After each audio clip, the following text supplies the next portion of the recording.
നമ്മൾ ഇന്ന് ചർച്ച ചെയ്യാൻ പോകുന്ന വിഷയം അനീമിയ അല്ലെങ്കിൽ രക്തക്കുറവ്. സാധാരണ ഭാഷയിൽ നമ്മൾ വിളർച്ച എന്ന് പറയുന്ന ഒരു അവസ്ഥയാണ് അനീമിയ. എന്താണ് ഈ അനീമിയ? അതായത് നമ്മുടെ രക്തത്തിൽ ഒരളവിൽ കുറവ് ആയിട്ട് ഹീമോഗ്ലോബിൻ കാണപ്പെടുന്ന അവസ്ഥയാണ് അനീമിയ. നമ്മുടെ രക്തത്തിൽ നമുക്ക് എല്ലാവർക്കും അറിയാം 2 തരം കോശങ്ങളുണ്ട്. പലതരം കോശങ്ങളുടെ കൂടെ 2 തരം, കുറച്ച് ദ്രവ്യങ്ങളുണ്ട്, കുറച്ച് കോശങ്ങളുണ്ട്, കുറച്ച് അല്ലാത്ത പാർട്ടിക്കിൾസ് ഉണ്ട്, പ്ലേറ്റ്ലെറ്റ്സ് എന്നൊക്കെ പറയുന്ന പാർട്ടിക്കിൾസ് ഉണ്ട്. ഈ കോശങ്ങളിൽ WBC അല്ലെങ്കിൽ വൈറ്റ് ബ്ലഡ് സെൽസ് അല്ലെങ്കിൽ ശ്വേത രക്താണുക്കളും അരുണ രക്താണുക്കളും RBC. ഈ RBCയിലെ ഒരു ഘടകമാണ് ഹീമോഗ്ലോബിൻ. അപ്പം ഹീമോഗ്ലോബിന്റെ ജോലി എന്ന് വെച്ചാൽ നമ്മുടെ ബ്ലഡിലുള്ള ഓക്സിജൻ നമ്മുടെ ശരീരത്തിലെ വിവിധ ഭാഗങ്ങളിലേക്ക് എത്തിക്കുക. അപ്പോൾ ഓക്സിജൻ പ്രോപ്പറായിട്ട് കണക്കിന് നമ്മുടെ ഓരോ അവയവങ്ങളിൽ എത്തിയിട്ടില്ലെങ്കിൽ അതാത് അവയവങ്ങളുടെ പ്രവർത്തനത്തെ അത് വല്ലാണ്ട് ബാധിക്കും. അപ്പം അനീമിയ വരുന്ന അവസ്ഥയിൽ ഹീമോഗ്ലോബിന്റെ അളവ് ഗണ്യമായി കുറയുകയും തന്മൂലം ഓക്സിജന്റെ അവയവങ്ങളിലേക്കുള്ള ഓക്സിജൻ എത്തിച്ചേരൽ സാരമായി ബാധിക്കുകയും ചെയ്യും.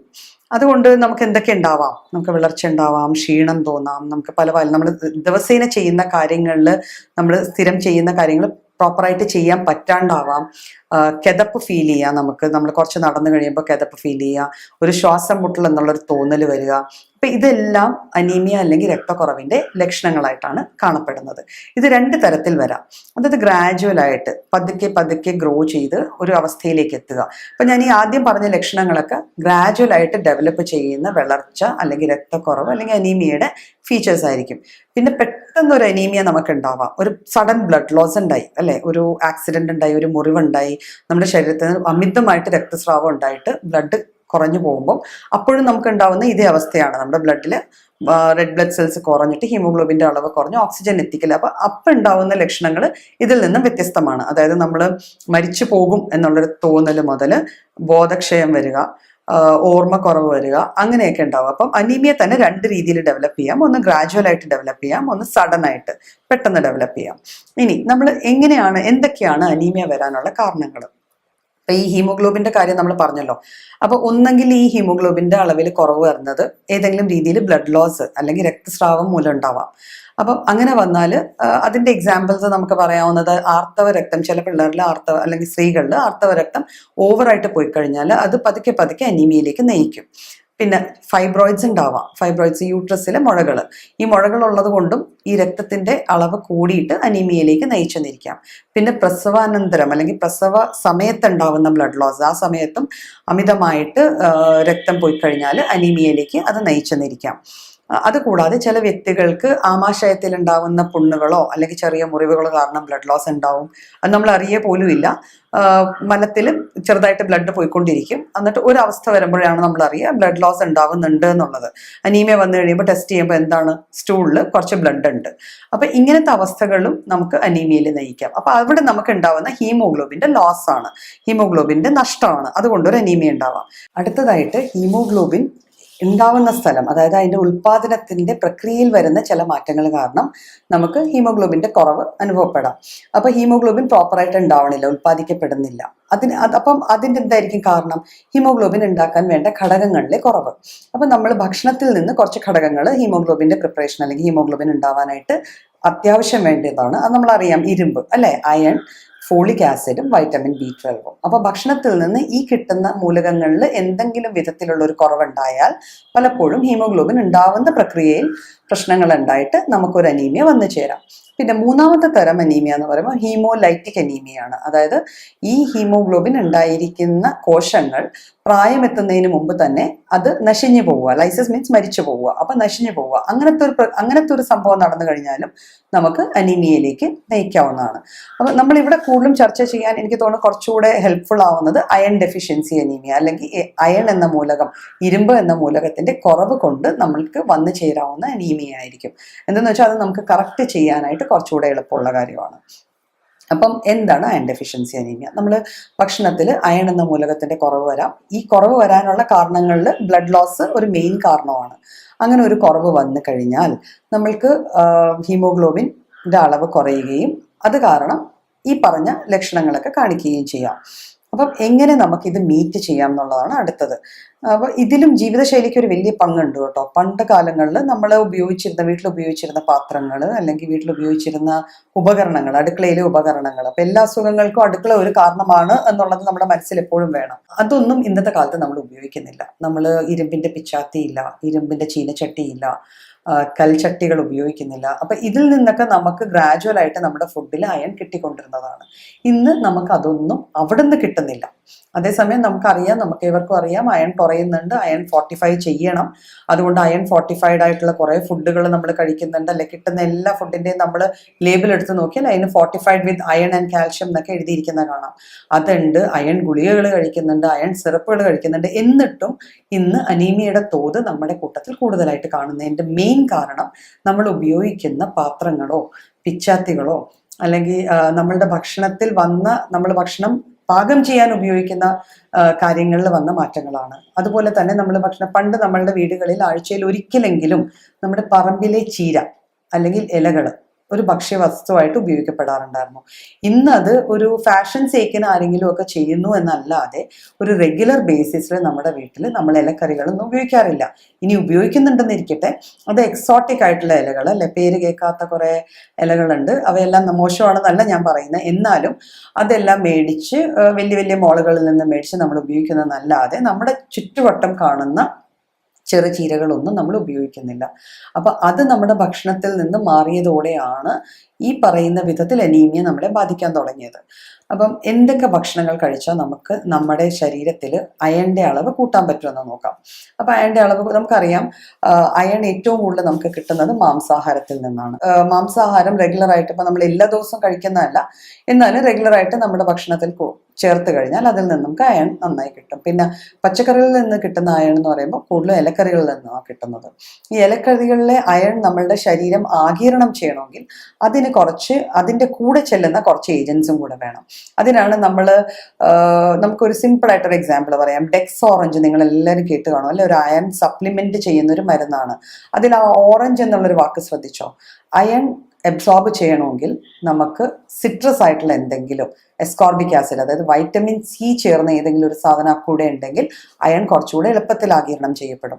അതുകൊണ്ടാണ് നമ്മുടെ ചില കറികൾ, ചില ഇലക്കറികളിൽ നമ്മൾ ശ്രദ്ധിച്ചു കാണും, ഒന്നെങ്കിൽ പുളിവെള്ളം, അല്ലെങ്കിൽ തക്കാളി, അല്ലെങ്കിൽ നാരങ്ങ നീര് ഒഴിക്കൽ പണ്ട് പതിവായിരുന്നു. എന്തുകൊണ്ട് ഒഴിച്ചിരുന്നു എന്ന് നമുക്കും ചിലപ്പോൾ അറിയില്ല, പക്ഷെ ആ ഒരു പതിവുണ്ടായിരുന്നു.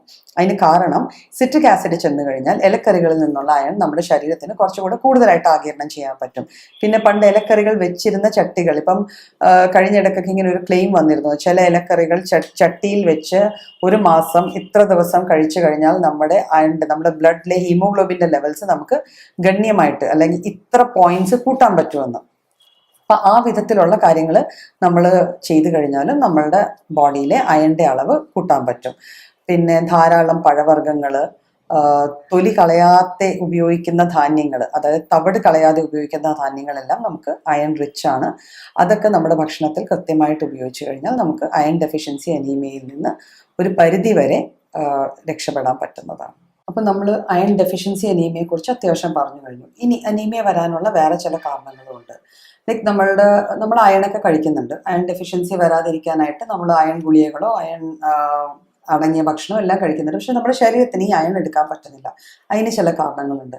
അപ്പം നമ്മളുടെ ആമാശയത്തിൽ ഉണ്ടാവുന്ന പലതരം പുണ്ണുകൾ, അല്ലെങ്കിൽ ഗ്യാസ്ട്രിക് അൾസേഴ്സ്, പിന്നെ ചില രോഗങ്ങളുണ്ട്, inflammatory diseases, gastric inflammatory diseases എന്ന് പറഞ്ഞ ചില രോഗങ്ങളുണ്ട്. ആ രോഗങ്ങൾ വന്നു കഴിഞ്ഞാൽ പലപ്പോഴും പല ഭക്ഷണങ്ങളും നമ്മുടെ ശരീരത്തിന് ആഗിരണം ചെയ്യാൻ പറ്റാണ്ട് വരും. അപ്പം അങ്ങനെയുള്ള അവസ്ഥയിൽ നമ്മൾ അയൺ കൊടുത്തു കഴിഞ്ഞാൽ പോലും പലപ്പോഴും ഈ നമ്മൾ വിചാരിക്കുന്ന വിധത്തിൽ അനീമിയ മാനേജ് ചെയ്യാൻ പറ്റത്തില്ല. നമ്മൾ നോക്കുമ്പോൾ വീണ്ടും രക്തം ടെസ്റ്റ് ചെയ്തിട്ടാണല്ലോ നമ്മൾ അനീമിയ ഉണ്ടോ ഇല്ലയോ, ഹീമോഗ്ലോബിൻ്റെ അളവ് നോക്കിയിട്ടാണ് നമ്മൾ അനീമിയ ഉണ്ടോ ഇല്ലയോ എന്ന് തീരുമാനിക്കുന്നത്. അപ്പം നമ്മൾ നോക്കുമ്പോൾ അയൺ അത്യാവശ്യത്തിലും കൊടുത്തിട്ട് പോലും നമ്മുടെ ശരീരത്തിന് ഇതെടുക്കാൻ പറ്റുന്നില്ല. അപ്പോൾ അതിന് ചില ഇൻഫ്ലമേറ്ററി ഡിസീസ്, സീലിയാക് ഡിസീസസ് എന്ന് പറയും. നമ്മുടെ വൻകുടലിലോ ചെറുകുടലിലോ ഉള്ള അതിൻ്റെ ആവരണത്തിൽ വരുന്ന, അബ്സോർപ്ഷനിൽ വരുന്ന, അതായത് കഴിച്ച ഭക്ഷണം അബ്സോർബ് ചെയ്തെടുക്കാൻ പറ്റാതെ വരുന്ന ചില അസുഖങ്ങൾ വന്നു ചേരാം. ചിലപ്പോൾ ക്യാൻസർ പോലത്തെ, ചില കാർസിനോമാസ്, ക്യാൻസർ പോലത്തെ അവസ്ഥകൾ വന്നു ചേരാം. പിന്നെ ഇത് കൂടാതെ വിരകൾ. അപ്പോൾ ഒരിടക്ക് നമ്മുടെ കുട്ടികളിൽ, ഒരു കാലഘട്ടത്തിൽ നമ്മുടെ കുട്ടികളിൽ അനീമിയയുടെ ഏറ്റവും വലിയ കാരണമായി കണ്ടെത്തിയിരുന്നത് വേംസിന്റെ പ്രസൻസ് ആണ്, ഈ വിരകളുടെ പ്രസൻസ് ആണ്. അപ്പം അതുകൊണ്ട് പക്ഷെ ഇന്നത്തെ കാലത്ത് വിരകളുടെ പ്രസൻസ് തീരെ കുറവാണെങ്കിൽ നമ്മൾ റെഗുലർ ആയിട്ട് ഒരു ഡീവാമിംഗ് പ്രൊസീജിയർ ഒക്കെ നടത്തുന്നുണ്ട്. ഈ വിരകൾ വരാതിരിക്കാനുള്ള മരുന്നുകൾ കുട്ടികൾക്ക് കൊടുക്കുന്നുണ്ട്. അതെല്ലാം കൊണ്ട് അത് കുറഞ്ഞിട്ടുണ്ടെങ്കിലും ചില അവസ്ഥകളിൽ, ചില സ്ഥലങ്ങളിൽ നമുക്ക് അതൊരു കാരണമായിട്ട് കാണപ്പെടാറുണ്ട്. ഈ കാരണങ്ങൾ കൊണ്ടാണെങ്കിലും നമ്മൾ അയൺ അബ്സോർപ്ഷൻ ബാധിക്കപ്പെട്ടിട്ട് തന്മൂലം നമുക്ക് അനീമിയ അല്ലെങ്കിൽ രക്തക്കുറവ് വരാം. അപ്പൊ അവിടെ നമ്മൾ ചികിത്സ കൊടുക്കേണ്ടത് ഈ അണ്ടർലൈൻ കോസസിനാണ്. എന്ത് കാരണമാണോ നമുക്ക് ഈ അയൺ അബ്സോർബ് ചെയ്യാൻ പറ്റാത്തത്, ആ കാരണത്തെയാണ് നമ്മൾ ചികിത്സിക്കേണ്ടത്. ഇപ്പം നമ്മൾ ഡെഫിഷ്യൻസി അനീമിയാസ് പറഞ്ഞതിൽ ഒരെണ്ണം ഓൾറെഡി പറഞ്ഞു. ഇനി 2 ഉള്ളത് B12 ഡെഫിഷ്യൻസിയും ഫോളിക് ആസിഡ് ഡെഫിഷ്യൻസിയും. ഈ വൈറ്റമിൻ B12 മൂലകത്വം കൊണ്ടുണ്ടാവുന്ന ഒരു അനീമിയ വന്നു ചേരുമ്പോൾ നമുക്കറിയാം, പണ്ട് കാലങ്ങളിൽ അതൊരിക്കലും ചികിത്സിക്കാൻ പറ്റില്ല. അതുകൊണ്ട് അതിനൊരു പേരുണ്ടായിരുന്നു, പേർണീഷ്യസ് അനീമിയ. അതായത് ചികിത്സയ്ക്ക് വിധേയമാകാൻ പറ്റാത്ത വിധത്തിലുള്ള ഒരു അനീമിയ ആയിരുന്നു അത്. അപ്പൊ അങ്ങനെ ഒരു അനീമിയ ഇപ്പൊ പക്ഷെ B12 നമ്മൾ സപ്ലിമെന്റ് ചെയ്ത് അത് ട്രീറ്റ് ചെയ്യുന്നുണ്ട്. അതിന് കാരണം ഒരു ജനിതക ഘടകമാണ്. അതായത് നമ്മുടെ ശരീരത്തിലെ ചില ഘടകങ്ങൾക്ക് മാത്രമേ ഈ B12 വൈറ്റമിന് നമ്മുടെ ശരീരത്തിലേക്ക് ആഗിരണം ചെയ്യാൻ പറ്റത്തുള്ളൂ. ഇപ്പൊ ഹീമോഗ്ലോബിൻ അല്ലെങ്കിൽ നമ്മുടെ ഈ റെഡ് ബ്ലഡ് സെൽസിൽ ഹീമോഗ്ലോബിൻ ഉണ്ടായി, റെഡ് ബ്ലഡ് സെൽസ് അല്ലെങ്കിൽ അരുണ രക്താണുക്കൾ ഉണ്ടായി കഴിയുമ്പോഴത്തേക്കും ഇവ പക്വമാവണമല്ലോ. ഇതുണ്ടായി, അത് കഴിഞ്ഞ് ഇത് മെച്ചോർ ആവണം. അപ്പൊ ഈ മെച്ചോറിറ്റിയെ ബാധിക്കുന്ന ഒരു ഘടകമാണ് B12. അപ്പൊ B12 ഡെഫിഷ്യൻസി വന്നു കഴിഞ്ഞാൽ സംഭവം എന്ന് വെച്ചാൽ ബ്ലഡ് സെൽസ് എല്ലാം ഉണ്ടാവും, പക്ഷെ ഇതിന് മെച്ചോറിറ്റി എത്തില്ല, അത് പൂർണ്ണ വളർച്ചയിലെത്തില്ല. വളർച്ചയിലെത്താത്തത് കൊണ്ട് തന്നെ അത് പെട്ടെന്ന് നശിച്ചു പോവുകയും ചെയ്യും. അപ്പം അതുകൊണ്ട് വരുന്ന ഒരു അനീമിയാണ് പെർണീഷ്യസ് അനീമിയ എന്ന് പറയപ്പെടുന്നത്. അതിന് നമ്മൾ കുറച്ചുകൂടി ഡീറ്റെയിൽഡ് ആയിട്ട് കേസ് എടുത്തിട്ട് അത് ചികിത്സിക്കേണ്ടിയിരിക്കുന്നു. പിന്നെ ഫോളിക് ആസിഡിന്റെ കുറവ് കൊണ്ടുണ്ടാവുന്നത്. ഫോളിക് ആസിഡ് അതിന്റെ പേര് പറയുന്നത് പോലെ, ഫോളിയം എന്ന് വെച്ചാൽ ലീവ്സ് ആണ്. ഞാൻ നേരത്തെ പറഞ്ഞ പോലെ അയണിന്റെ കൂടെ കിട്ടുന്ന, ഇലകളിൽ നിന്ന് കിട്ടുന്ന വൈറ്റമിൻ ആണ് ഫോളിക് ആസിഡ്. അപ്പോൾ ഫോളിക് ആസിഡ് ഡെഫിഷ്യൻസി മീറ്റ് ചെയ്ത് കഴിഞ്ഞാൽ അത് നമുക്ക് ഹാൻഡിൽ ചെയ്യാവുന്നതാണ്. പിന്നെ B12 ഡെഫിഷ്യൻസി വരുമ്പോൾ B12 നമുക്ക് ഒരേ ഒരു വൈറ്റമിൻ, നമ്മൾ സാധാരണ കുട്ടികളോടൊക്കെ പറയാറുണ്ട് വൈറ്റമിൻസ് ഒക്കെ നന്നായി കഴിക്കണം, എല്ലാ വൈറ്റമിൻസും കിട്ടണമെങ്കിൽ നല്ലപോലെ പച്ചക്കറിയും പഴങ്ങളും കഴിക്കണം എന്ന്. അപ്പം മിക്ക വൈറ്റമിൻസും പച്ചക്കറികളിലും പഴങ്ങളിലും അടങ്ങിയിരിക്കുകയാണെങ്കിൽ വൈറ്റമിൻ B12 പ്രത്യേകത എന്ന് വെച്ചാൽ അത് ഒരു നോൺ വെജ് ബേസ്ഡ് വൈറ്റമിൻ ആണ്. അത് കൂടുതലും നമുക്ക് കിട്ടുന്നത് മാംസാഹാരത്തിൽ നിന്നും മത്സ്യമാംസങ്ങളിൽ നിന്നുമൊക്കെയാണ് നമുക്ക് കൂടുതലും വൈറ്റമിൻ B12 കിട്ടുന്നത്. അപ്പൊ ആ തരത്തിലുള്ള ആഹാരം നമ്മുടെ ഭക്ഷണക്രമത്തിൽ ഉൾപ്പെടുത്തി കഴിഞ്ഞാൽ പലപ്പോഴും നമുക്ക് B12 ഡെഫിഷ്യൻസി ഹാൻഡിൽ ചെയ്യാൻ പറ്റാറുണ്ട്. പക്ഷെ പെർണീഷ്യസ് അനീമിയ ഉള്ള ഒരു സ്റ്റേറ്റ് വന്നു കഴിഞ്ഞാൽ നമ്മൾ തീർച്ചയായിട്ടും അത് സപ്ലിമെന്റ് ചെയ്യുകയും, അതായത് വലിയ ഡോസസിൽ സപ്ലിമെന്റ് ചെയ്യുകയും പിന്നെ അതിന്റെ കാരണത്തെ ചികിത്സിച്ച് മാറ്റുകയും ചെയ്യേണ്ടതാണ്. പിന്നെ നമ്മൾ കഴിക്കണം എന്ന് പറയുമ്പം പല ഭക്ഷണങ്ങളും പലരും കഴിക്കാറുണ്ട്. പലരും പറയാറുണ്ട് ഞാൻ പാല് കുടിക്കുന്നുണ്ട്, അല്ലെങ്കിൽ ഞാൻ ചായ കുടിക്കുന്നുണ്ട്, എന്നിട്ട് നമുക്ക് എന്തുകൊണ്ട് ഈ ഡെഫിഷ്യൻസീസ് ഒക്കെ വരുന്നു. അപ്പോൾ ചില ചീലേറ്റിംഗ് ഏജൻസ് എന്ന് പറയും. ചില ഭക്ഷണത്തിൻ്റെ കൂടെ ചിലത് കൂടിക്കഴിഞ്ഞാൽ അതിലെ നന്മകളെ നമ്മുടെ ശരീരത്തിന് എടുക്കാൻ പറ്റില്ല. ഇപ്പം നമ്മൾ ഈ പറഞ്ഞ അയണിൻ്റെ അബ്സോർപ്ഷനെ ബാധിക്കുന്ന സാധനങ്ങളാണ് ടീ, കോഫി, ഇതൊക്കെ. കാൽഷ്യത്തിൻ്റെ കൂടെ കഴിച്ചു കഴിഞ്ഞാൽ പലപ്പോഴും നമ്മുടെ അയൺ നമ്മുടെ ബോഡി എടുത്തുനിന്നിരിക്കില്ല. അതുകൊണ്ടാണ് ഞാൻ പറഞ്ഞത് സിട്രസ് ഫ്രൂട്ട്സ്, ഞാൻ നേരത്തെ ഓൾറെഡി പറഞ്ഞു, അയൺ നമുക്ക് അബ്സോർബ് ചെയ്യണമെങ്കിൽ നമ്മളെ ഹെൽപ്പ് ചെയ്യുന്നത് സിട്രസ് ഫ്രൂട്ട്സ് ആണ്. അപ്പോൾ സിട്രസ് ഫ്രൂട്ട്സിൻ്റെ പ്രസൻസിൽ അയൺ കുറച്ചുകൂടെ നന്നായിട്ട് അബ്സോർബ്. അപ്പോൾ ഈ ചീലേറ്റിംഗ് ഏജൻസ് മാറ്റി നിർത്തി കഴിഞ്ഞാലേ നമുക്ക് അയൺ ഡെഫിഷ്യൻസി അല്ലെങ്കിൽ folic acid deficiency plus B12 deficiency അനീമിയാസിനെയൊക്കെ മീറ്റ് ചെയ്യാൻ പറ്റുള്ളൂ.